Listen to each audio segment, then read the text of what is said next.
دوستو، رمضان شریف آنے سے پہلے یہ عمل تسبیح کے 11 دانوں پر یہ وظیفہ عمل پڑھ لینا، تسبیح کے آخری دانے پر انگلی رکھتے ہی نصیب کھل جائے گا، نصیب کے بند تالے کھل جائیں گے، رزق کے دروازے بلند ہو جائیں گے، کھل جائیں گے۔ اللہ پاک آپ کی قسمت کے بند تالوں کو کھول دے گا، آپ کے مقدر کے ستارے چمکنے لگیں گے۔ یہ وظیفہ عمل رمضان شریف کا خاص وظیفہ عمل ہے، اور یہ کرنا کیسے ہے، کب پڑھنا ہے؟ اس گھڑی میں جو شخص اس وظیفے کو کر لے گا، اللہ کی ذات سے امید ہے کہ وہ مالا مال ہو جائے گا، مال و دولت کے ڈھیر لگ جائیں گے۔ پیارے دوستو، جیسا آپ جانتے ہیں کہ رمضان شریف جو بڑی برکتوں، رحمتیں اور عظمتیں لے کر ہمارے درمیان آ رہا ہے، اور اس کی بڑی بڑی فضیلتیں بیان کی گئی ہیں، آپ نے بارہا سنی ہوں گی، اور یہ بتانے والا ہوں کہ جو شخص اس میں یہ وظیفہ عمل کر لے گا، اللہ پاک اس کو کبھی بھی مایوسی نہ دینے والا ہے، یعنی اس کو کبھی بھی کسی چیز میں مایوس نہیں ہوگا وہ شخص جو یہ عمل کر لے گا۔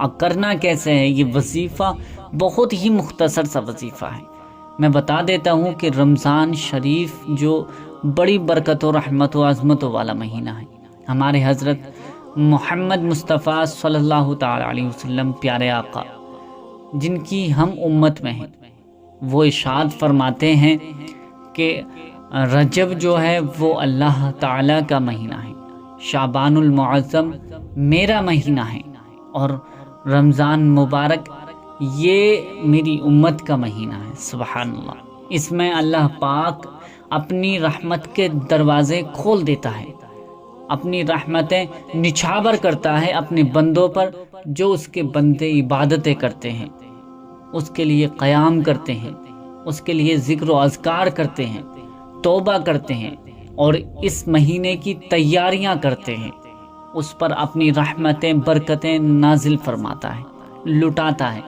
اس مہینے میں شیطان بھی بھاگ جاتا ہے، شیطان کو بھی قید کر لیا جاتا ہے، اور ہمیں چاہیے کہ اس مہینے کی جو اس مہینے سے پہلے تیاریاں کرنی ضروری ہیں، کیونکہ اس مہینے کی بڑی عظمتیں ہیں، بڑی برکتیں ہیں۔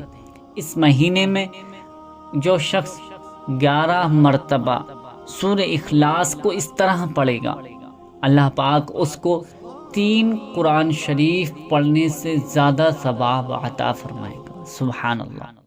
پیارے دوستو، یہ وظیفہ عمل جو میں بتانے جا رہا ہوں، اس کو غور سے سن لینا، اپنے دل کی تختی پر لکھ لینا، یا ہو سکے تو اس کو نوٹ کر لینا، ٹھیک ہے، تاکہ آپ کبھی بھی یہ وظیفہ کریں تو انشاءاللہ آپ کی قسمت چمک جائے، آپ کی قسمت کے بند تالے کھل جائیں۔ کبھی بھی ضرورت پڑے یہ وظیفہ آپ ضرور کر لینا، زندگی میں ایک مرتبہ یہ وظیفہ 100% آپ کر لینا، آپ کو 100% کامیابی ضرور ملے گی۔ کرنا کیسا ہے یہ وظیفہ؟ آئیے جان لیتے ہیں، اس کا طریقہ جان لیتے ہیں۔ اس کا کچھ خاص طریقہ ہے جس طریقے پر یہ وظیفہ عمل کیا جاتا ہے، اور یہ اسی وقت کیا جاتا ہے۔ وہ وقت کون سا ہے، اور کب کرنا ہے، کیسے پڑھنا ہے، اور کیا پڑھنا ہے، یہ جان لیتے ہیں۔ اس سے پہلے آپ سے گزارش کرتا ہوں کہ آپ ہمارے چینل پر اگر پہلی بار نئے آئے ہیں تو اس چینل کو ضرور سبسکرائب کر لیجیے، اور جو میرے بھائی بہن پہلے سے ہی ہمارے چینل کو دیکھتے ہیں، ہماری ویڈیوز کو دیکھتے ہیں، ان کا تہہ دل سے شکریہ ادا کرتا ہوں، اور آج جو نئے لوگ آئے ہیں میں ان کا بھی تہہ دل سے شکریہ ادا کرتا ہوں کہ اس ویڈیو پر آپ آئے ہیں، تو اس ویڈیو کا فائدہ حاصل کر کے جائیں، اس ویڈیو کو پورا دیکھ کر جائیں۔ اس سے جو آپ سیکھیں گے، جو آپ سمجھیں گے، اس کا طریقہ سمجھ کر یہ جو وظیفہ آپ کریں گے، انشاءاللہ 100% آپ کو کامیابی مل جائے گی، ورنہ آپ پریشانیوں میں گرفتار ہی رہ جائیں گے۔ یہ وظیفہ عمل ایک مرتبہ کر لینا، یہ سوچ کر لینا کہ انشاءاللہ مجھے اللہ پاک ضرور اس سے فائدہ حاصل دے گا، اللہ پاک مجھ پر اپنی رحمتیں برسائے گا۔ یہ وظیفہ کر لینا، انشاءاللہ گھر کی تمام پریشانیاں ختم ہو جائیں گی، غربت بھاگ جائے گی، مصیبتیں ٹل جائیں گی، آپ کے پاس کبھی بھی کسی کے سامنے آپ کو ہاتھ نہیں پھیلانا پڑے گا۔ یہ وظیفہ اتنا زیادہ طاقتور ہے اور اتنا زیادہ پاورفل ہے۔ پڑھنا کیسے ہے، آئیے اس کا طریقہ جان لیتے ہیں۔ طریقہ کیا ہے کہ یہ جو وظیفہ ہے یہ مختصر سے وقت میں کیا جاتا ہے، یعنی عصر کی نماز سے لے کر آپ کو عشاء کی نماز کے درمیان یہ وظیفہ آپ کو کرنا ہے۔ یعنی عصر کی نماز پڑھنے کے بعد سے لے کر مغرب تک اور عشاء تک کا آپ کے پاس ٹائم ہے۔ یہ 3 سے 3.5 گھنٹے یا 4 گھنٹے آپ کے پاس ٹائم ہے۔ کسی بھی دن یہ وظیفہ عمل کر سکتے ہیں، کیونکہ یہ اس کا خاص طریقہ ہے اور اس وقت میں ہی یہ وظیفہ عمل کیا جاتا ہے۔ یاد رکھیں، یہ وظیفہ جو کیا جائے گا وہ اسی وقت میں کیا جائے گا، عصر کی نماز پڑھنے کے بعد سے لے کر مغرب کے عشاء کے درمیان کبھی بھی یہ وظیفہ آپ کر سکتے ہیں، شام میں وظیفہ کر سکتے ہیں۔ اب کرنا کیسے ہے؟ سب سے پہلے 11 مرتبہ آپ کو درود ابراہیمی پڑھنی ہے۔ درود ابراہیمی وہی درود ہے جو ہر نماز میں التحیات کے بعد اللہم صلی اللہم بارک پڑھی جاتی ہے۔ یہ درود ابراہیمی ہے، آپ کو 11 مرتبہ پڑھنی ہوگی، یعنی 11 تسبیح کوئی لے لینا، تسبیح کے 11 دانوں پر آپ کو یہ درود پاک پڑھنی ہے، اور 11 مرتبہ درود پاک پڑھنے کے بعد اب 11 مرتبہ سورہ اخلاص کو پڑھنا ہے، یعنی قل هو اللہ احد کی سورت آپ کو 11 مرتبہ پڑھنی ہے۔ بہت سے بھائی بہن کو پڑھنا نہیں آتا ہے اور وہ جانتے نہیں ہیں، تو وہ اس سورت کو 11 مرتبہ سن لیں، میں پڑھ دیتا ہوں۔ اعوذ باللہ من الشیطان الرجیم، بسم اللہ الرحمن الرحیم، قل هو اللہ احد اللہ الصمد لم یلد ولم یولد ولم یکن لہ کفوا احد۔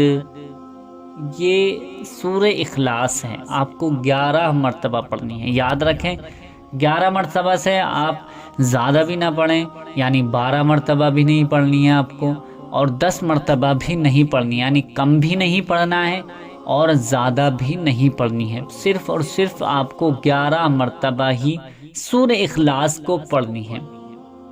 11 مرتبہ سورہ اخلاص پڑھنے کے بعد اب 11 مرتبہ اللہ پاک کا یہ صفاتی ببرکتی نام ملا کر پڑھنے ہیں، 2 نام ملا کر پڑھنے ہیں۔ آپ کو پڑھنا ہے یا ربنا یا مالکو، یا ربنا یا مالکو، یا ربنا یا مالکو، یا ربنا یا مالکو، یا ربنا یا مالکو۔ اس طرح سے آپ کو 11 مرتبہ ہی یہ دونوں نام ملا کر پڑھنے ہیں۔ 11 مرتبہ یاد رکھنا ہے کہ 11 مرتبہ آپ کو سورہ اخلاص پڑھنی ہے، یعنی قل هو اللہ احد کی سورت پڑھنی ہے، پھر 11 مرتبہ آپ کو یہ دونوں نام پڑھنے ہیں، یا ربنا یا مالکو، یا ربنا یا مالکو۔ اس طرح سے آپ کو 11 مرتبہ یہ پڑھنا ہے۔ پھر اس کے بعد مطلب جو میں بتانے والا ہوں اس کو نوٹ کر لیجئے، یاد کر لیجئے، اور یاد نہیں ہو رہا ہے تو بار بار یہ ویڈیو دیکھیے تاکہ آپ کو اس کا طریقہ جو ہے، کیونکہ اس طریقے پر ہی یہ وظیفہ عمل کیا جائے گا، اس کے علاوہ آپ ہٹ کے وظیفہ کریں گے تو نہیں ہو پائے گا، کامیابی وظیفہ نہیں ہوگا۔ تو اسی طریقے سے کرنا ہے۔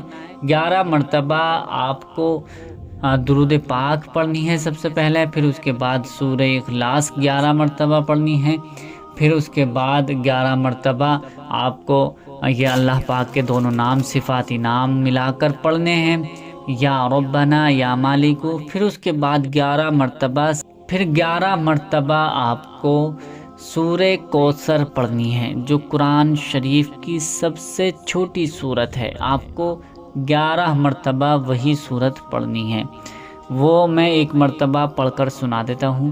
بسم اللہ الرحمن الرحیم، انا اعطیناک الکوثر فصل لربک وانحر ان شانئک هو الابتر۔